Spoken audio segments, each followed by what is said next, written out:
Hello everyone, welcome back to my channel. നമ്മൾ ഇന്ന് discuss ചെയ്യുന്നത് 4th സ്റ്റാൻഡേർഡിലെ EVSലെ സെക്കൻഡ് യൂണിറ്റായ ഇന്ത്യ ഈസ് മൈ കൺട്രി എന്ന ചാപ്റ്ററാണ്. ഈ ചാനൽ ആദ്യമായിട്ടാണ് കാണുന്നതെങ്കിൽ സബ്സ്ക്രൈബ് ചെയ്ത് സപ്പോർട്ട് ചെയ്യാൻ മറക്കരുത്. അപ്പോൾ നമുക്ക് പാഠത്തിലേക്ക് പോകാം. ഈ പിക്ചറിൽ നോക്കൂ, ഇതിൽ എന്താണ് കാണുന്നത്? ഒരു ടീച്ചർ ഫ്ലാഗ് ഹോസ്റ്റിംഗ് ചെയ്യുന്നത് കാണാം അല്ലേ? അതുപോലെ കുട്ടികളുടെ കയ്യിലെല്ലാം ചെറിയ ഫ്ലാഗ്സും കാണാം. ഗാന്ധിജി, നെഹ്റു, ഝാൻസി റാണി ഇവരുടെയെല്ലാം വേഷങ്ങൾ ധരിച്ച കുട്ടികളെയും നമുക്കിതിൽ കാണാം. അപ്പോൾ ഈ പിക്ചർ കണ്ടാൽ തന്നെ നമുക്കറിയാം അല്ലേ, എന്തിനെ ഉദ്ദേശിച്ചുള്ള പിക്ചറാണിത്? അതെ, ഇൻഡിപെൻഡൻസ് ഡേക്ക് ഫ്ലാഗ് ഹോസ്റ്റിംഗ് ചെയ്യുന്ന ഒരു സ്കൂൾ ഗ്രൗണ്ടിൻ്റെ പിക്ചറാണിത്. അപ്പോൾ തന്നെ നമുക്ക് മനസ്സിലാക്കാം അല്ലേ, നമ്മുടെ ഇന്ത്യയുമായി ബന്ധപ്പെട്ട് സ്വാതന്ത്ര്യവുമായി ബന്ധപ്പെട്ട കാര്യങ്ങളാണ് ഈ ഒരു ചാപ്റ്ററിൽ പഠിക്കാനുള്ളത്. താഴെ എന്താണ് പറയുന്നത് എന്ന് നോക്കൂ. Independence day celebrations are going on at Tejas school. തേജസിൻ്റെ സ്കൂളിൽ ഇൻഡിപെൻഡൻസ് ഡേ സെലിബ്രേഷൻസ് നടക്കുകയാണ്. Various programs are organised under the leadership of the social science club. Social science ക്ലബിൻ്റെ നേതൃത്വത്തിൽ ഇൻഡിപെൻഡൻസ് ഡേക്ക് വേണ്ട പലതരത്തിലുള്ള പ്രോഗ്രാമുകളും അവർ ഓർഗനൈസ് ചെയ്തിട്ടുണ്ട്. Megha teacher divided the class into groups and each groups was assigned a task. Megha teacher എന്താ ചെയ്തിരിക്കുന്നത്? ക്ലാസ്സിലെ കുട്ടികളെയെല്ലാം ഗ്രൂപ്പുകളായി തിരിക്കുകയും ഓരോ ഗ്രൂപ്പിനും ഓരോ ടാസ്ക് വീതം നൽകുകയും ചെയ്തു. Tejas and his friends were asked to prepare a magazine about independence day. തേജസിനും ഫ്രണ്ട്സിനും കിട്ടിയ ടാസ്ക് എന്താണ്? ഇൻഡിപെൻഡൻസ് ഡേക്ക് മാഗസിൻ ചെയ്യാമെന്നാണ് അവർ പറഞ്ഞത്. They decided to visit the library to collect information to be included in the magazine. അങ്ങനെ അവർ തീരുമാനിക്കുകയാണ്, ഒരു ലൈബ്രറിയിൽ ചെന്ന് ആ മാഗസിനിലേക്ക് വേണ്ട ഇൻഫോർമേഷൻസ് കളക്ട് ചെയ്യാം എന്ന്. The librarian is their former teacher Vinayan sir. അവിടുത്തെ ലൈബ്രറിയൻ ആരായിരുന്നു? അവരുടെ മുൻ അധ്യാപകനായിരുന്ന വിനയൻ സാർ ആയിരുന്നു. They explain the purpose of their visit to the library. അങ്ങനെ അവർ ആ ലൈബ്രറിയിലേക്ക് ചെന്നതിൻ്റെ ആവശ്യം എന്താണ് എന്ന് കുട്ടികൾ വിനയൻ സാറിനോട് പറഞ്ഞു. ഈ ഒരു പിക്ചറിൽ നമുക്ക് കാണാം അല്ലേ, കുട്ടികളും വിനയൻ സാറും തമ്മിൽ എന്തൊക്കെയോ സംസാരിക്കുന്നുണ്ട്. എന്തായിരിക്കും അവർ തമ്മിൽ സംസാരിക്കുന്നത്? നമുക്ക് നോക്കാം. Children, can you tell me who were the foreigners who ruled our country? Vinayan sir asked. Vinayan sir എന്താണ് കുട്ടികളോട് ചോദിച്ചത്? നമ്മുടെ രാജ്യം ഭരിച്ചിരുന്ന ഫോറിനേഴ്സ് ആരായിരുന്നു എന്ന് നിങ്ങൾക്കറിയുമോ? ഇവിടെ ഫോറിനേഴ്സ് എന്ന് ഉദ്ദേശിക്കുന്നത് വിദേശികളെയാണ്. The British, Bhavya said excitedly. Bhavya ആവേശത്തോടു കൂടി പറഞ്ഞു, ബ്രിട്ടീഷുകാരാണ് നമ്മുടെ ഇന്ത്യ ഭരിച്ചിരുന്നത്. Exactly Bhavya. Do you know how they become our rulers? അപ്പോൾ ഭവ്യനെ എന്താണ് വിനയൻ സാറ് ശരിയാണ് എന്ന് പറഞ്ഞു. എന്നിട്ട് ചോദിച്ചു, എങ്ങനെയാണ് അവർ നമ്മുടെ അധികാരികളായി മാറിയത്? ഇവിടെ റൂളേഴ്സ് എന്ന് ഉദ്ദേശിക്കുന്നത് അധികാരികൾ എന്നാണ് കേട്ടോ. Sir asked again. എന്താണ് വിനയൻ സാർ വീണ്ടും അവരോടൊരു ചോദ്യം ചോദിച്ചു അല്ലേ, എങ്ങനെയാണ് ആ വിദേശികൾ നമ്മുടെ അധികാരികളായി മാറിയത്? Children looked at each other as if they didn't know. അപ്പോൾ എന്താണ്, കുട്ടികൾ പരസ്പരം നോക്കി, അവർക്ക് അറിയില്ല എന്ന ഭാവത്തിൽ. Sir gave them a picture story book from the library to read. ആ സാർ എന്താണ് ചെയ്തത്? കുട്ടികൾക്ക് ലൈബ്രറിയിൽ നിന്നൊരു കഥാപുസ്തകം നൽകി. They started to read the book eagerly. അവർ ആ ബുക്ക് വളരെ താല്പര്യത്തോടു കൂടി വായിച്ചു തുടങ്ങി. ബ്രിട്ടീഷുകാർ എങ്ങനെയാണ് നമ്മുടെ ഇന്ത്യ ഭരിച്ചിരുന്നത് എന്ന് അറിയാൻ വേണ്ടി വിനയൻ സാർ കുട്ടികൾക്ക് നൽകിയ ഒരു സ്റ്റോറി ബുക്കാണ് ഇത്. നമുക്ക് നോക്കാം എന്താണ് ഇതിൽ എഴുതിയിരിക്കുന്നത് എന്ന്. Foreigners first came to India by ships to buy spices like cardamom and black pepper and textiles like silk and cotton. വിദേശികൾ ആദ്യം ആയിട്ട് നമ്മുടെ ഇന്ത്യയിലേക്ക് വന്നത് എങ്ങനെയാണ്? കപ്പലിലാണല്ലേ. അവർ വന്നത് നമ്മുടെ സുഗന്ധ വ്യഞ്ജനങ്ങളായ ഗ്രാമ്പു, അതുപോലെ കുരുമുളക്, അതുപോലെ തുണിത്തരങ്ങളായ കോട്ടൺ, പട്ട് എന്നിവ വാങ്ങുന്നതിന് വേണ്ടിയാണ്. Gradually they obtain special privileges from the king and established factories here. പതിയെ പതിയെ എന്താണ്, അവർ നമ്മുടെ നാട്ടിലെ രാജാക്കന്മാരിൽ നിന്നും ചില സ്പെഷ്യൽ പ്രിവിലേജസ് ഒക്കെ നേടിയെടുത്തു. എന്നുവെച്ചാൽ ചില ആനുകൂല്യങ്ങളൊക്കെ നേടിയെടുത്തു. അതിനുശേഷം വ്യവസായ സ്ഥാപനങ്ങൾ ഇവിടെ സ്ഥാപിച്ചു. Since the rulers of different provinces in India considered each other as enemies and at war, the foreigners found it easy to enhance their power. അക്കാലത്ത് നമ്മുടെ ഇന്ത്യയിലെ ഓരോ പ്രദേശങ്ങളെയും ഓരോ രാജാക്കന്മാരായിരുന്നു ഭരിച്ചിരുന്നത്. ഈ പ്രദേശങ്ങളിലെ രാജാക്കന്മാർ പരസ്പരം എങ്ങനെയായിരുന്നു? ശത്രുക്കളായിരുന്നു. അവർ പരസ്പരം പോരടിച്ചിരുന്നു. ഇത് വിദേശികൾ മുതലെടുക്കുകയും എളുപ്പത്തിൽ അവർക്കിവിടെ ശക്തി പ്രാപിക്കാൻ കഴിയുകയും ചെയ്തു. They conquered the natives with advanced war tactics and weapons like cannons and guns. ഈ വിദേശികൾ ഇന്ത്യയിലെ നാട്ടുകാരെ എങ്ങനെയാണ് അവരുടെ വരുതിയിലാക്കിയത്? അതായത് അവർ പീരങ്കി, അതുപോലെ തോക്ക് തുടങ്ങിയ ആയുധങ്ങളും അഡ്വാൻസ്ഡ് ആയിട്ടുള്ള യുദ്ധതന്ത്രങ്ങളും ഉപയോഗിച്ചിരുന്നു.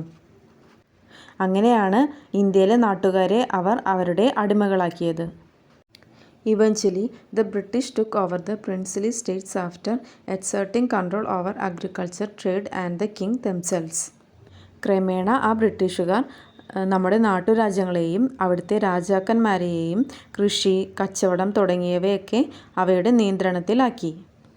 Over the time, the British dominated the entire region of India. India was under their control for almost next 200 years. അങ്ങനെ കുറേ കാലം കഴിഞ്ഞപ്പോൾ എന്താണ്, ഇന്ത്യയിലെ മുഴുവൻ പ്രദേശങ്ങളും ബ്രിട്ടീഷുകാർ അവരുടെ അധീനതയിൽ കൊണ്ടുവന്നു. അതിനുശേഷം ഏകദേശം ഒരു 200 വർഷക്കാലത്തോളം ഈ ബ്രിട്ടീഷുകാരാണ് നമ്മുടെ ഇന്ത്യ ഭരിച്ചത്. അപ്പോൾ ഈ ഒരു സ്റ്റോറി ബുക്കിൽ നിന്ന് തന്നെ നമുക്ക് മനസ്സിലായല്ലേ എങ്ങനെയാണ് ഫോറിനേഴ്സ് നമ്മുടെ ഇന്ത്യയിൽ അധികാരം സ്ഥാപിച്ചത് എന്ന്. എങ്ങനെയൊക്കെയായിരുന്നു അവർ ആദ്യമായിട്ട് കച്ചവടത്തിന് വേണ്ടിയിട്ടാണ് ഇന്ത്യയിലേക്ക് എത്തിയത്. പിന്നീട് നാട്ടുരാജാക്കന്മാരെ അവരുടെ വരുതിയിലാക്കുകയും ഇവിടെ അവരെന്താണ് വ്യവസായ സ്ഥാപനങ്ങൾ സ്ഥാപിക്കുകയും ചെയ്തു. പിന്നെ ഇവിടുത്തെ രാജാക്കന്മാരെ തന്നെ അവർ അടിമകളാക്കി, നമ്മുടെ നാട്ടുകാരെ അടിമകളാക്കി. എങ്ങനെ?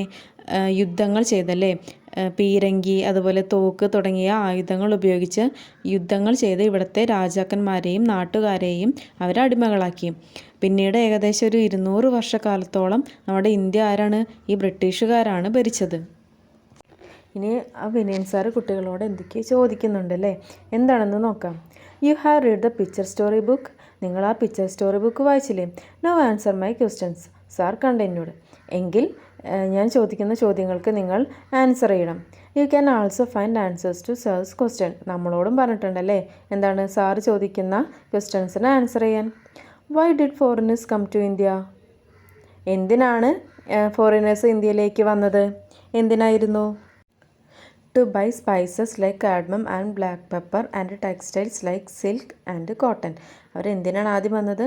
നമ്മുടെ സുഗന്ധവ്യഞ്ജനങ്ങളായ ഗ്രാമ്പൂ, അതുപോലെ കുരുമുളക് തുടങ്ങിയവ വാങ്ങുന്നതിനും തുണിത്തരങ്ങളായ കോട്ടൺ, സിൽക്ക് തുടങ്ങിയവ വാങ്ങുന്നതിനും വേണ്ടിയിട്ടാണ് ഫോറിനേഴ്സ് ആദ്യമായി ഇന്ത്യയിലെത്തിയത്. How the foreigners could easily establish power in India. എങ്ങനെയാണ് ഫോറിനേഴ്സിന് ഇന്ത്യയിൽ എളുപ്പത്തിൽ അധികാരം സ്ഥാപിക്കാൻ കഴിഞ്ഞത്?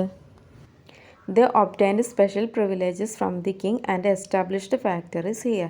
അവരെങ്ങനെയാണ് അധികാരം സ്ഥാപിച്ചത്? നമ്മുടെ ഇവിടുത്തെ രാജാക്കന്മാരിൽ നിന്നും സ്പെഷ്യൽ പ്രിവിലേജസ് നേടിയെടുത്തു അല്ലേ, ചില ആനുകൂല്യങ്ങൾ നേടിയെടുത്തു. അതിനുശേഷം ഇന്ത്യയിൽ ഫാക്ടറി സ്ഥാപിച്ചു. അങ്ങനെയാണ് വിദേശികൾക്ക് ഇന്ത്യയിൽ പെട്ടെന്ന് ഇവിടെ അധികാരം സ്ഥാപിക്കാൻ കഴിഞ്ഞത്. Why were Indians unable to hold their own the struggles with the British? ബ്രിട്ടീഷുകാരുമായുള്ള പോരാട്ടത്തിൽ എന്തും കൊണ്ടാണ് ഇന്ത്യക്ക് പിടിച്ചു നിൽക്കാൻ കഴിയാതെ വന്നത്? എന്തും കൊണ്ടായിരുന്നു? അവർ എന്താണ്, തോക്ക്, പീരങ്കി തുടങ്ങിയ ആയുധങ്ങളും അതുപോലെ അഡ്വാൻസ്ഡ് ആയിട്ടുള്ള വാറും യുദ്ധതന്ത്രങ്ങളും ഉപയോഗിച്ചിരുന്നു. അതുകാരണമാണ് ഇന്ത്യക്കാർക്ക് ബ്രിട്ടീഷുകാരോട് പിടിച്ചു നിൽക്കാൻ കഴിയാതെ വന്നത്. They conquered the natives with advanced war tactics and weapons like cannons and guns. അടുത്തത് എന്താണ്? Struggles against the British. ബ്രിട്ടീഷുകാർക്കെതിരായ പോരാട്ടങ്ങൾ. The people of our country suffered a lot under the British rule. Didn't they sir? Naveen asked. Naveen എന്താണ് മാഷിനോട് ചോദിച്ചത്? ഈ ബ്രിട്ടീഷുകാരുടെ ഭരണത്തിൽ നമ്മുടെ നാട്ടിലെ ജനങ്ങളെല്ലാം വളരെയധികം പ്രയാസം അനുഭവിച്ചിരുന്നു അല്ലേ എന്ന് നവീൻ സാറിനോട് ചോദിച്ചു. That's right. The people who were suffering started protest against the British in various places. അപ്പോൾ എന്താണ് വിനയൻ സാർ പറഞ്ഞത്? ശരിയാണ്, ഈ ബ്രിട്ടീഷുകാരുടെ ഭരണത്തിൽ പൊറുതിമുട്ടിയിരുന്ന ജനങ്ങളെ എന്താണ് ചെയ്തിരുന്നത്? പല സ്ഥലങ്ങളിലുമായി പ്രതിഷേധങ്ങൾ സംഘടിപ്പിച്ചു. They protested by breaking the laws, declaring non-cooperation and organizing marches. Vinayan sir replied. Vinayan sir എന്താണ് മറുപടി നൽകിയത്? അതായത് ബ്രിട്ടീഷുകാർക്കെതിരെ ഇന്ത്യക്കാരും പ്രതിഷേധങ്ങൾ നടത്തിയിരുന്നു. എങ്ങനെയാണ് അവർ പ്രതിഷേധങ്ങൾ നടത്തിയിരുന്നത്? ദേ ബ്രേക്കിംഗ് ലോസ്, അവർ ബ്രിട്ടീഷുകാരുടെ നിയമങ്ങളെ അനുസരിക്കാതെയും ഡിക്ലെയറിങ് നോൺ കോപ്പറേഷൻ, അതായത് അവർ പറയുന്ന കാര്യങ്ങളൊന്നും അനുസരിക്കാതെയും ആൻഡ് ഓർഗനൈസിങ് മാർച്ചസ്, ജാഥകൾ നടത്തിയുമാണ് ബ്രിട്ടീഷുകാർക്കെതിരെ നാട്ടുകാർ പ്രതിഷേധങ്ങൾ നടത്തിയിരുന്നത്. Such protests are known as the freedom struggle, aren't they? Naveen's doubt came within no time. ഇതെല്ലാം കേട്ട ഉടനെ തന്നെ നവീൻ എന്താ ചോദിച്ചത്? ഇത്തരം പ്രതിഷേധങ്ങളെയല്ലേ സ്വാതന്ത്ര്യ സമരം എന്ന് പറയുന്നത്? Smart boy, sir congratulated Naveen with a path of his shoulder. അപ്പോൾ എന്താ ചെയ്തത്? നവീൻ്റെ ഷോൾഡറിൽ തട്ടിക്കൊണ്ട് സാറ് പറഞ്ഞു, smart boy. Now let's know about some of the important events of the freedom struggle. He picked a book from the cupboard and gave it to the children. ഇനി എന്താണ്? സ്വാതന്ത്ര്യ സമരത്തിലുണ്ടായ പ്രധാനപ്പെട്ട സംഭവങ്ങളെക്കുറിച്ച് നമുക്കറിയാം. അതിനു വേണ്ടിയിട്ട് നവീൻ സാർ അവർക്ക് കബോർഡിൽ നിന്നും ഒരു ബുക്ക് എടുത്ത് നൽകി. ഇനി നമ്മൾ ഇന്ത്യയുടെ സ്വാതന്ത്ര്യവുമായി ബന്ധപ്പെട്ട ചില കാര്യങ്ങളാണ് പഠിക്കുന്നത്. അതിൽ ഫസ്റ്റ് വണ്ണാണ് സോൾട്ട് സത്യാഗ്രഹ, എന്ന് വെച്ചാൽ ഉപ്പ് സത്യാഗ്രഹം. 1930 ഉപ്പ് സത്യാഗ്രഹം നടന്നത്. At that time many Indians were engaged in the work of producing salt by draining sea water. നമ്മുടെ ഇന്ത്യക്ക് വേണ്ടിയുള്ള സ്വാതന്ത്ര്യ പോരാട്ടങ്ങൾ നടക്കുന്ന ആ കാലഘട്ടത്തിൽ ഇന്ത്യയിലെ ജനങ്ങൾ കടൽവെള്ളം വറ്റിച്ച് ഉപ്പുണ്ടാക്കുന്ന ജോലിയിൽ ഏർപ്പെട്ടിരുന്നു. The cruel British rulers declared that Indians must pay a tax for extracting salt. ആ ക്രൂരരായ ബ്രിട്ടീഷുകാർ നമ്മുടെ ഇന്ത്യയിലെ ജനങ്ങൾ ഇങ്ങനെ ഉപ്പെടുക്കുന്നതിന് അധിക നികുതി, ടാക്സ് എന്ന് വെച്ചാൽ അധിക നികുതി നൽകണമെന്ന് ആവശ്യപ്പെട്ടു. Those who made salt without paying the tax were imprisoned. ഇങ്ങനെ ടാക്സ് അടയ്ക്കാതെ, അതായത് നികുതി അടയ്ക്കാതെ ഉപ്പെടുക്കുന്നവരെന്താണ്, അവർ തടങ്കിലടച്ചു. ഇതിനെതിരെ പോരാടാൻ വേണ്ടി ഇന്ത്യയിലെ ജനങ്ങളെ ഗാന്ധിജി സംഘടിപ്പിച്ചു. They marched in a procession to Dundee Beach, a place far away from Gandhiji's Sabarmati Ashram. ഈ ബ്രിട്ടീഷുകാർ അധിക നികുതി, ഉപ്പിന് അധിക നികുതി, അതായത് ടാക്സ് ചുമത്തിയതിനെതിരെ ഗാന്ധിജിയും സംഘവും എങ്ങനെയാണ് പ്രതിഷേധിച്ചത് നോക്കൂ. അതായത് ഗാന്ധിജിയുടെ ആശ്രമമാണ് സബർമതി ആശ്രമം. അവിടെ നിന്നും കുറേ അകലെയുള്ള ദണ്ഡി കടപ്പുറത്തേക്ക് ജാഥയായി പുറപ്പെട്ടു. Taking a handful of salt from the sea, Gandhiji said, even if these hands holding salt are crushed, they will not give up the salt. Gandhiji എന്താ പറഞ്ഞത് നോക്കൂ. അദ്ദേഹം ദണ്ഡി കടപ്പുറത്ത് നിന്നും ഒരു പിടി ഉപ്പ് കയ്യിൽ വാരിയെടുത്തു. എന്നിട്ട് പറഞ്ഞത്, ഉപ്പ് പിടിച്ച ഈ കൈകൾ തകർക്കപ്പെട്ടാലും ഉപ്പ് വിട്ടുകൊടുക്കില്ല. എന്ന് വെച്ചാൽ അദ്ദേഹം ഉദ്ദേശിച്ചത് എന്താണ്? ബ്രിട്ടീഷുകാർ വന്ന് ഇതിനെതിരെ എത്ര പോരടിച്ചാലും ഒരിക്കലും എൻ്റെ കൈകൾ തകർക്കപ്പെട്ടാലും ഒരിക്കലും ഈ ഉപ്പ് ഞാൻ അവർക്ക് വിട്ടുകൊടുക്കില്ല എന്നാണ് അദ്ദേഹം പറഞ്ഞത്. Find out more information about salt Satyagraha with the help of your teacher. ഈ ഉപ്പ് സത്യാഗ്രഹത്തെക്കുറിച്ച് കൂടുതൽ ഇൻഫർമേഷൻസ്, കൂടുതൽ വിവരങ്ങൾ നമ്മളോട് ശേഖരിക്കാൻ പറഞ്ഞിട്ടുണ്ട്. താഴെ തന്നിരിക്കുന്ന ഈ കാര്യങ്ങൾ കൂടി ഉൾപ്പെടുത്തി വേണം നമ്മൾ ഇൻഫർമേഷൻ കളക്ട് ചെയ്യാൻ. എന്തൊക്കെയാണ് നോക്കൂ. Date and place of salt Satyagraha. Salt സത്യാഗ്രഹം നടന്ന ദിവസവും സ്ഥലവും. അതുപോലെ ഗാന്ധിജീസ് ലീഡർഷിപ്പ്. ഈ ഉപ്പ് സത്യാഗ്രഹത്തിന് ഗാന്ധിജിയുടെ ലീഡർഷിപ്പ്, നേതൃത്വം എങ്ങനെയായിരുന്നു? ദണ്ഡി മാർച്ച്. ഇങ്ങനെ ഈ 3 കാര്യങ്ങൾ ഉൾപ്പെടുത്തി വേണം നമുക്ക് ഇൻഫർമേഷൻ കളക്ട് ചെയ്യാൻ. സോൾട്ട് സത്യാഗ്രഹത്തെക്കുറിച്ച് ഞാൻ ചെറിയൊരു നോട്ട് നിങ്ങൾക്ക് തരുന്നുണ്ട്. വളരെ ചെറിയൊരു നോട്ടാണ്. നിങ്ങൾക്ക് പെട്ടെന്ന് പഠിക്കാൻ പറ്റുന്ന കുറച്ച് കാര്യങ്ങൾ മാത്രമാണ് കേട്ടോ ഇതിൽ ഉൾപ്പെടുത്തിയിട്ടുള്ളൂ. സോൾട്ട് സത്യാഗ്രഹ 1930. ഉപ്പ് സത്യാഗ്രഹം എന്നാണ് നടന്നത്? 1930. The salt satyagraha also known as Dandi march. Salt satyagraha അഥവാ ഉപ്പ് സത്യാഗ്രഹം ദണ്ഡി മാർച്ച് എന്ന പേരിലും അറിയപ്പെടുന്നുണ്ട്. കാരണം എന്താണ്? ദണ്ഡി കടപ്പുറത്ത് വെച്ചല്ലേ ഉപ്പ് സത്യാഗ്രഹത്തിന് തുടക്കം കുറിച്ചത്. അതിനാൽ ഇതിനെ ദണ്ഡി മാർച്ച് എന്നും അറിയപ്പെടും. Gandhi organised the salt satyagraha protest to demonstrate against the British salt tax in March 1930. അതായത് ബ്രിട്ടീഷുകാർ നമ്മൾ ഉപ്പെടുക്കുന്നതിനെതിരെ ടാക്സ് നികത്തിയതിന് ഗാന്ധിജിയുടെ നേതൃത്വത്തിൽ 1930 മാർച്ചിലാണ് സോൾട്ട് സത്യാഗ്രഹ ആരംഭിച്ചത്, ഓർഗനൈസ് ചെയ്തത്. It was A non violent protest against the British salt tax. ഇവിടെ നോൺ വയലൻറ്റ് എന്നുദ്ദേശിക്കുന്നത് യുദ്ധങ്ങളോ മറ്റു ഭയങ്കരമായ പ്രതിഷേധങ്ങളോ ഒന്നും തന്നെ ഇല്ലാതെ വളരെ സമാധാനപരമായ രീതിയിലാണ് ഗാന്ധിജിയും സംഘവും ഇതിനെ നേരിട്ടത്. They marched in a procession to Dandi Beach, a place far away from Gandhiji's Sabarmati Ashram. ഇത് നമ്മൾ ടെക്സ്റ്റ് ബുക്കിൽ വായിച്ചു അല്ലേ? എന്താണ്? ഗാന്ധിജിയുടെ സബർമതി ആശ്രമത്തിൽ നിന്നും ദൂരെയുള്ള ദണ്ഡി കടപ്പുറത്തേക്കാണ് അവർ ജാഥയായി പോയത്. എന്തിനു വേണ്ടി? ഉപ്പ് സത്യാഗ്രഹത്തിന് തുടക്കം കുറിക്കാൻ. Gandhi's leadership was crucial in mobilising a massive movement against British rule. ഈ ബ്രിട്ടീഷ് ഭരണത്തിനെതിരെ ഒരു വലിയ പ്രസ്ഥാനം തന്നെ സ്ഥാപിക്കാൻ ഗാന്ധിജിക്ക് സാധിച്ചു. Using salt as a powerful symbol of oppression and uniting people from various backgrounds. ഈ ഒരു പ്രതിഷേധത്തിൻ്റെ സിംബലായിട്ട്, അതായത് അടയാളമായിട്ട് സോൾട്ടിനെ ഉപയോഗിക്കാനും അതുപോലെ വിവിധ പശ്ചാത്തലത്തിൽ നിന്നുമുള്ള, അതായത് വിവിധ ബാക്ക്ഗ്രൗണ്ടിൽ നിന്നുമുള്ള ആളുകളെ ഈ ഒരു സോൾട്ട് സത്യാഗ്രഹത്തിൽ ഉൾപ്പെടുത്താനും അദ്ദേഹത്തിന് സാധിച്ചു. ഇത്രയാണ് സോൾട്ട് സത്യാഗ്രഹത്തെക്കുറിച്ച് നമുക്ക് ചുരുക്കി പഠിക്കാനുള്ളത്. ഇത്രയും കാര്യങ്ങളാണ്. ഓക്കെ, അപ്പോൾ നമ്മൾ സോൾട്ട് സത്യാഗ്രഹം എന്താണെന്ന് പഠിച്ചു. ഇനി നമ്മൾ അടുത്തത് പഠിക്കുന്നത് ക്വിറ്റ് ഇന്ത്യ മൂവ്മെൻ്റ് ആണ്. എന്താണെന്ന് നോക്കാം. Quit India movement 1942. Quit India movement എന്നാണ് നടന്നത്? 1942. Vinayan sir then introduced the diary of a freedom fighter to the children. Vinayan sir കുട്ടികൾക്ക് ഒരു സ്വാതന്ത്ര്യ സമര സേനാനിയുടെ ഡയറി വായിക്കാൻ കൊടുത്തു. അതിലെന്തൊക്കെ കാര്യങ്ങളാണ് എഴുതിയിരിക്കുന്നത് എന്ന് നോക്കൂ. അതിലൊരു ഡേറ്റ് തന്നിട്ടുണ്ട് അല്ലേ? എന്താണ്? 1942 August 8. 1942 August 8. Today was the day I got immense എന്തൂസിയാസം and energy in the freedom struggle. ഇതൊരു സ്വാതന്ത്ര്യ സമര സേനാനിയുടെ ഡയറിയാണല്ലേ. അപ്പോൾ അദ്ദേഹം സ്വാതന്ത്ര്യ സമരത്തിന് വേണ്ടി പോരാടിയിരുന്ന ഒരു കാലഘട്ടത്തിലെ കാര്യങ്ങളാണ് ഇതിൽ പറഞ്ഞിരിക്കുന്നത്. എന്താണ് അതിൽ എഴുതിയിരിക്കുന്നത്? സ്വാതന്ത്ര്യത്തിന് വേണ്ടിയുള്ള പോരാട്ടങ്ങളിൽ എനിക്ക് ഏറ്റവും ആവേശവും ഊർജവും ലഭിച്ച ദിനമായിരുന്നു ഇന്ന്. I had the privilege of attending the Bombay conference of the Indian National Congress where the demand for Quit India was passionately presented.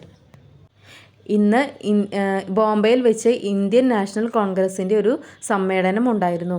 അതിലെനിക്കും പങ്കെടുക്കാൻ സാധിച്ചു. ആ സമ്മേളനത്തിലെ ആവശ്യം എന്തായിരുന്നു? Quit India. The meaning of the slogan was clear and resolute leave India. ഈ ഒരു സ്ലോഗൻ്റെ, അതായത് ഈ ഒരു മുദ്രാവാക്യത്തിൻ്റെ അർത്ഥം എന്താണ്? ഇന്ത്യ വിടുക. ബ്രിട്ടീഷുകാരോട് ഇന്ത്യ വിട്ട് പോകാൻ വേണ്ടി പറയുന്ന ഒരു സ്ലോഗനാണ് അന്ന് അവിടെ അവതരിപ്പിക്കപ്പെട്ടത്. Gandhiji reminded us that this must be the most powerful agitation for freedom. സ്വാതന്ത്ര്യത്തിന് വേണ്ടിയുള്ള ഏറ്റവും ശക്തിയായ സമരമായിരിക്കണം ഇത് എന്ന് ഗാന്ധിജി ജനങ്ങളെ ഓർമ്മിപ്പിച്ചു. Babuji called on every one two do or die. Babuji എന്ന് ആരെയാണ് വിളിക്കുന്നത്? ഗാന്ധിജീനെ. ഗാന്ധിജി എന്താണ് പറഞ്ഞത്? പ്രവർത്തിക്കുക അല്ലെങ്കിൽ മരിക്കുക, ഡു ഓർ ഡൈ എന്ന് എല്ലാവരോടും ആഹ്വാനം ചെയ്തു. I found myself standing up without knowing and raising my fist and shouting with all my might the slogan, Quit India, Quit India. ഗാന്ധിജിയുടെ ആ ഒരു ആഹ്വാനം എന്താണ്? ഡു ഓർ ഡൈ എന്നുള്ള ആ ഒരു ആഹ്വാനം കേട്ട് അറിയാതെ തന്നെ ഞാൻ എഴുന്നേറ്റ് പോവുകയും മുഷ്ടി ചുരുട്ടി മുദ്രാവാക്യം വിളിച്ചുപോയി. എന്താണ് മുദ്രാവാക്യം വിളിച്ചത്? Quit India, quit India. India വിടുക, ഇന്ത്യ വിടുക എന്ന് ഞാൻ അറിയാതെ തന്നെ ഉറക്കെ വിളിച്ചു പറഞ്ഞു. അപ്പോൾ ഇത്രയും കാര്യങ്ങളാണ് ആ ഒരു സ്വാതന്ത്ര്യ സമര സേനാനിയുടെ ഡയറിയിൽ നിന്നും കുട്ടികൾക്ക് ലഭിച്ചത്. According to Gandhiji's exhort, thousands of people must have participated in the struggle. Isn't it, sir? Tejas asked. Tejas എന്താണ് ചോദിച്ചത്? ഇവിടെ ഗാന്ധിജിയുടെ ഈ ഒരു ആഹ്വാനം കേട്ട് 1000-ഓളം ആളുകൾ ഈ ഒരു സമരത്തിൽ പങ്കെടുത്തിട്ടുണ്ടാകുമോ എന്നാണ് തേജസ് ചോദിച്ചത്. Of course the slogan of this movement echoed all over India. Echoed എന്ന് പറഞ്ഞാൽ മുഴങ്ങുക. അപ്പോൾ എന്താണ് വിനയൻ സാർ പറഞ്ഞത്? തീർച്ചയായും ഈ ഒരു മുദ്രാവാക്യം ഇന്ത്യയിൽ മുഴുക്കെ മുഴങ്ങിക്കേട്ടു. It gave people more power and the strength, sir replied. ഈ ഒരു മൂവ്മെൻറ്റ് എന്താണ്? ക്വിറ്റ് ഇന്ത്യ മൂവ്മെൻറ്റ് ആളുകൾക്ക് വളരെയധികം ശക്തി പകർന്നു. Collect the following information about the quit India movement with the help of your class library and prepare a note. Quit India മൂവ്മെൻറ്റിനെ കുറിച്ച് കൂടുതൽ ഇൻഫർമേഷൻസ് കളക്ട് ചെയ്യാനാണ് നമ്മളോട് പറഞ്ഞിരിക്കുന്നത്. അതിൽ എന്തൊക്കെ കാര്യങ്ങൾ ഉൾപ്പെടുത്തണം നോക്കൂ. Quit India day, leaders who lead the freedom struggle. ഈ ഒരു ക്വിറ്റ് ഇന്ത്യ നടന്ന ദിവസവും അതുപോലെ അതിൻ്റെ നേതാക്കൾ, result of the freedom movement, ഈ ഒരു മൂവ്മെൻറ്റിൻ്റെ റിസൾട്ട് എന്തായിരുന്നു എന്നതും കൂടി ഉൾപ്പെടുത്തിയുള്ള ഇൻഫോർമേഷനാണ് നമുക്ക് കളക്ട് ചെയ്യേണ്ടത്.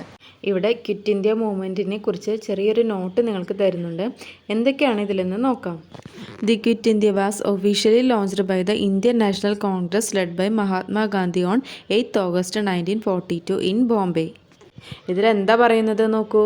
1942 ഓഗസ്റ്റ് 8 ബോംബെയിൽ വെച്ച് ഇന്ത്യൻ നാഷണൽ കോൺഗ്രസിൻ്റെ നേതൃത്വത്തിലാണ് ക്വിറ്റ് ഇന്ത്യ മൂവ്മെൻറ്റിന് തുടക്കം കുറിച്ചത്. Quit India movement was the last mass movement against the British in India. ഇന്ത്യയിൽ നടന്ന ബ്രിട്ടീഷുകാർക്കെതിരെയുള്ള ഏറ്റവും വലിയ അവസാനത്തെ ഒരു മൂവ്മെൻ്റ് ആയിരുന്നു quit India movement. The movement aimed to secure India's independence from British rule. ഈ ഒരു മൂവ്മെൻറ്റ് പ്രധാന ലക്ഷ്യം എന്ന് പറയുന്നത് ബ്രിട്ടീഷുകാരുടെ നിയമത്തിൽ നിന്നും ഇന്ത്യയെ രക്ഷിക്കുക എന്നതായിരുന്നു. The leaders of the quit India movement were Mahatma Gandhi, Jawaharlal Nehru, Sardar Vallabhbhai Patel and others. Quit India മൂവ്മെൻറ്റിൻ്റെ നേതാക്കൾ ആരൊക്കെയായിരുന്നു നോക്കൂ. മഹാത്മാഗാന്ധി, ജവഹർലാൽ നെഹ്റു, സർദാർ വല്ലഭായ് പട്ടേൽ, അതുപോലെ തന്നെയുള്ള മറ്റ് സ്വാതന്ത്ര്യ സമര സേനാനികളും ഉണ്ടായിരുന്നു. The Quit India movement did not achieve its immediate goals. It was a crucial turning point in Indians' independence movement. ഈ ക്വിറ്റ് ഇന്ത്യ മൂവ്മെൻറ്റിലൂടെ പെട്ടെന്ന് തന്നെ ഒരു റിസൾട്ട് നേടിയെടുക്കാനൊന്നും നമുക്ക് സാധിച്ചിട്ടുണ്ടായിരുന്നില്ല. അതിനുവേണ്ടി കുറേയധികം പ്രയത്നിക്കേണ്ടി വന്നിട്ടുണ്ട്. അതേപോലെ തന്നെ നമ്മുടെ ഇന്ത്യയുടെ സ്വാതന്ത്ര്യത്തിൻ്റെ വേണ്ടിയുള്ള പോരാട്ടങ്ങളിൽ ഏറ്റവും ടേണിംഗ് പോയിൻ്റ് ആയിട്ടുള്ള ഒരു മൂവ്മെൻ്റ് ആയിരുന്നു quit India movement. It demonstrated the strength of Indian nationalism, weakened British authority, and ultimately contributed to the eventual withdrawal of the British from India. ഇതിലെന്താ പറയുന്നത് നോക്കൂ.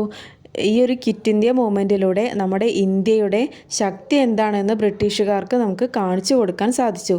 അവസാനം എന്താണ്ടായത്, ബ്രിട്ടീഷുകാർക്ക് ഇന്ത്യയിൽ നിന്നും പോകേണ്ടി വന്നു. അപ്പോൾ നോക്കൂ, എന്താണ് ക്വിറ്റ് ഇന്ത്യ മൂവ്മെൻറ്റ്. 1942 ഓഗസ്റ്റ് 8 അല്ലേ ക്വിറ്റ് ഇന്ത്യ മൂവ്മെൻറ്റിന് തുടക്കം കുറിച്ചത്. ആരുടെ നേതൃത്വത്തിലായിരുന്നു?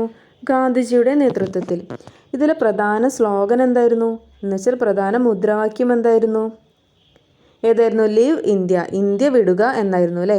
അതേപോലെ ഡു ഓർ ഡൈ എന്ന ബാബുജിയുടെ വാക്കുകളും സ്വാതന്ത്ര്യ സമര സേനാനികളെ വളരെയധികം പ്രചോദനം നൽകിയ വാക്കുകളായിരുന്നു. അതുപോലെ തന്നെ നമ്മുടെ ഇന്ത്യയുടെ സ്വാതന്ത്ര്യത്തിന് വേണ്ടി നടന്ന ലാസ്റ്റ് മാസ് മൂവ്മെൻ്റ് അല്ലേ, അവസാനത്തെ മാസ്സായിട്ടുള്ള ഒരു മൂവ്മെൻ്റ് ആയിരുന്നു quit India movement. Quit India മൂവ്മെൻറ്റിൻ്റെ റിസൾട്ട് എന്തായിരുന്നു? അവസാനം ബ്രിട്ടീഷുകാർക്ക് ഇന്ത്യ വിട്ടു പോകേണ്ടി വന്നു അല്ലേ. അപ്പോൾ ഇത്രയും കാര്യങ്ങളാണ് ക്വിറ്റ് ഇന്ത്യ മൂവ്മെൻറ്റിനെ കുറിച്ച് നിങ്ങൾക്ക് പഠിക്കാനുള്ളത്. അപ്പോൾ നമ്മൾ സോൾട്ട് സത്യാഗ്രഹയും ക്വിറ്റ് ഇന്ത്യ മൂവ്മെൻറ്റും പഠിച്ചു. നെക്സ്റ്റ് പഠിക്കാനുള്ളത് ഫ്രീഡം സ്ട്രഗിൾ ഇൻ കേരള എന്ന് വെച്ചാൽ സ്വാതന്ത്ര്യ സമരം കേരളത്തിലുണ്ടായിരുന്ന സ്വാതന്ത്ര്യ സമര പോരാട്ടങ്ങളെ കുറിച്ചിട്ടാണ് ഇതിൽ പറയുന്നത്. എന്തൊക്കെയാണെന്ന് നോക്കൂ. Then there were many agitations in Kerala to ask Naveen. Naveen എന്താണ് വിനീൻ സാറിനോട് ചോദിച്ചത് നോക്കൂ. കേരളത്തിലും ധാരാളം സമരങ്ങൾ നടന്നിട്ടുണ്ടാകും അല്ലേ. Yes, the spirit of freedom movement led by Gandhiji also spread in Kerala. സ്വാതന്ത്ര്യ സമരങ്ങളുടെ ആ ഒരു സ്പിരിറ്റ് കേരളത്തിലും ഉണ്ടായിരുന്നു. ഗാന്ധിജിയുടെ നേതൃത്വത്തിലുള്ള സ്വാതന്ത്ര്യ സമരങ്ങളുടെ ആവേശം നമ്മുടെ കേരളത്തിലും ഉണ്ടായിരുന്നു. This sort law was violated at Payyanur beach in Kannur. ഇതിൽ നോക്കൂ, നമ്മുടെ കേരളത്തിലുള്ള കണ്ണൂർ ജില്ലയിലെ പയ്യന്നൂർ ബീച്ചിലും ഉപ്പ് ലംഘനം നടന്നിട്ടുണ്ട്. K Kelappan acted as the leader of the movement. Later he was known as Kerala Gandhi. സമരത്തിൻ്റെ നേതാവായി പ്രവർത്തിച്ചത് കെ കേളപ്പനായിരുന്നു. ആരാണ്? കെ കേളപ്പൻ. പിന്നീട് അദ്ദേഹം കേരള ഗാന്ധി എന്ന പേരിലും അറിയപ്പെട്ടു. നമ്മൾ പഠിച്ചിട്ടുണ്ടല്ലേ കേരള ഗാന്ധി എന്നറിയപ്പെടുന്നത് ആരാണ് എന്ന്. ആരാണ്? K Kelappan. Sir, who were the other leaders who led the freedom struggle in Kerala? കേരളത്തിൽ നടന്ന ഫ്രീഡം സ്ട്രഗിളിന് നേതൃത്വം നൽകിയിരുന്ന മറ്റു നേതാക്കൾ ആരൊക്കെയായിരുന്നു? The children were curious to know more. കുട്ടികൾ കൂടുതൽ ജിജ്ഞാസയോട് ചോദിച്ചു. There are hundreds of people like T K Madhavan, K P Kesava Menon, Muhammad Abdul Rahman, A K Gopalan, Akkamma Cherian, Kuttimalu Amma and others, sir recalled and said. നമ്മുടെ കേരളത്തിൽ സമര നേതാക്കളായിട്ട് 100 കണക്കിന് ആളുകളുണ്ടായിരുന്നു. അതിൽ ചില ആളുകളുടെ പേര് സാറിവിടെ പറയുന്നുണ്ടല്ലേ. ആരൊക്കെയാണ്? T K. Madhavan, K P. Kesava Menon, Muhammad Abdul Rahman, A K. Gopalan, Akkamma Cherian, Kuttimalu Amma, അങ്ങനെ ഒരുപാട് പേരുണ്ട്. The children took note of all the information given by sir. Sir നൽകിയിട്ടുള്ള ആ വിവരങ്ങളെല്ലാം കുട്ടികൾ എഴുതിയെടുത്തു. Find out and write down the major freedom struggles that took place in Kerala. സ്വാതന്ത്ര്യ സമരത്തിന് വേണ്ടി കേരളത്തിൽ നടന്ന മറ്റ് പ്രധാന സമരങ്ങൾ ഏതൊക്കെയാണെന്ന് നമ്മളോട് അന്വേഷിച്ച് എഴുതാൻ പറഞ്ഞിട്ടുണ്ട്. ഏതൊക്കെയാണ് നോക്കൂ. മലബാർ റിബേലിയൻ, വൈക്കം സത്യാഗ്രഹ, ഗുരുവായൂർ സത്യാഗ്രഹ, മാപ്പിള റിബേലിയൻ. അപ്പോൾ ഇത് മാത്രമല്ല കേട്ടോ, വേറെയും കുറേ ഫ്രീഡം സ്ട്രഗിൾസ് കേരളത്തിൽ നടന്നിട്ടുണ്ട്. അപ്പോൾ ഇന്ത്യ ഈസ് മൈ കൺട്രി എന്ന ഈ സെക്കൻഡ് യൂണിറ്റിലെ ആദ്യ പാർട്ടാണ് നമ്മൾ ഇന്നത്തെ വീഡിയോയിൽ ചെയ്തത്. അതിൽ സോൾട്ട് സത്യാഗ്രഹ, ക്വിറ്റ് ഇന്ത്യ മൂവ്മെൻറ്റ്, അതുപോലെ ഫ്രീഡം സ്ട്രഗിൾസ് ഇൻ കേരള, ഇത്രയും ഭാഗങ്ങളാണ് നമ്മളിന്ന് കവർ ചെയ്തു പോയത്. ഓക്കെ, ഒരുപാട് കാര്യങ്ങൾ നമുക്ക് ഈ ഒരു യൂണിറ്റിലൂടെ പഠിക്കാനുണ്ട്. അതുകൊണ്ടാണ് ഈ ഒരു യൂണിറ്റിൻ്റെ വീഡിയോ പാർട്ടുകളായിട്ട് ചെയ്യുന്നത്. ഓക്കെ, അപ്പോൾ നിങ്ങൾക്ക് ഈ ഒരു വീഡിയോ യൂസ്ഫുള്ളായി എന്ന് തോന്നുകയാണെങ്കിൽ ചാനൽ സബ്സ്ക്രൈബ് ചെയ്ത് സപ്പോർട്ട് ചെയ്യാൻ മറക്കരുത്. Okay, thank you.